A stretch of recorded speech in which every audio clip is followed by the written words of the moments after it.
যদি আইন অমান্য করেন তাহলে আইন অনুযায়ী আপনার বিরুদ্ধে ব্যবস্থা নেওয়া হবে। এই ঢাকা শহর আপনার, এই ঢাকা শহর আমার, এটাকে পরিচ্ছন্ন রাখার দায়িত্ব আমাদের সবার। তাই সেই ব্যাপারে আজকেও যে আমরা অভিযান করব, মূলত এটা কারো বিরুদ্ধে কিছু করার জন্য নয়, ফাইন করার জন্য নয়। আমরা শুধু বুঝাতে চাই যদি আইন অমান্য করেন তাহলে আইন অনুযায়ী আপনার বিরুদ্ধে ব্যবস্থা নেওয়া হবে। এবং ওই অভিযান দেখে বাকি যারা আছে অন্যান্য এলাকার তারাও যাতে সচেতন হন। কোনোভাবেই যেটা আমরা বলেছি, রাস্তায় কোনো হকার বসতে পারবে না। ফুটপাতে যেখানে আমরা অ্যালাউ না করবো হকার, সেখানে বসতে পারবে না। এবং কোনো দোকানপাট যারা আছে তারা অবৈধভাবে ফুটপাতকে ব্যবহার করতে পারবে না। মিনিস্টার মাথা ঠান্ডা অফার, মাসিক কিস্তিতে 1.5 টন এসি মাত্র 3,999 টাকা ও 2 টন এসি 4,999 টাকায় পাওয়া যাচ্ছে মিনিস্টার শোরুমে।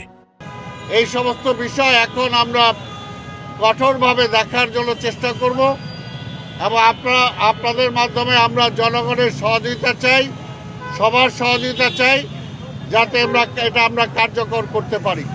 আজকে যেমনি এখানে অভিযান হচ্ছে, আবার শুরু হবে।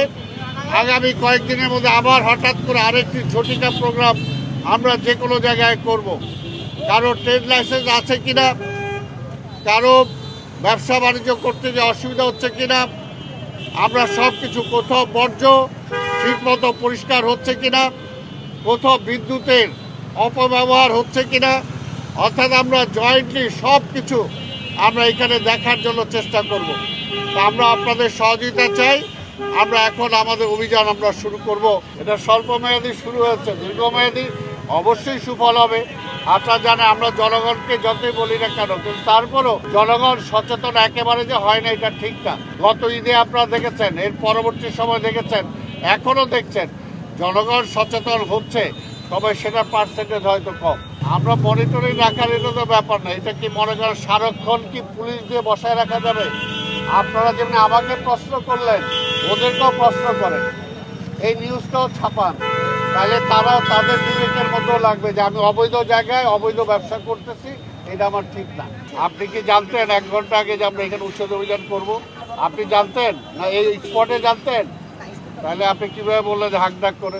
এটা শোনেন, এটা হবেই, এটা তো স্বাভাবিকভাবে তারা বুঝতে, এই ভয়টা তাদের মধ্যে আসুক যে আজকে এগুলো করলে এটা হবে। তাকে হাঁকডাক করে আসি নাই আমরা। আপনি নিজেও জানতেন না যে আমরা এখানে আজকে আসবো।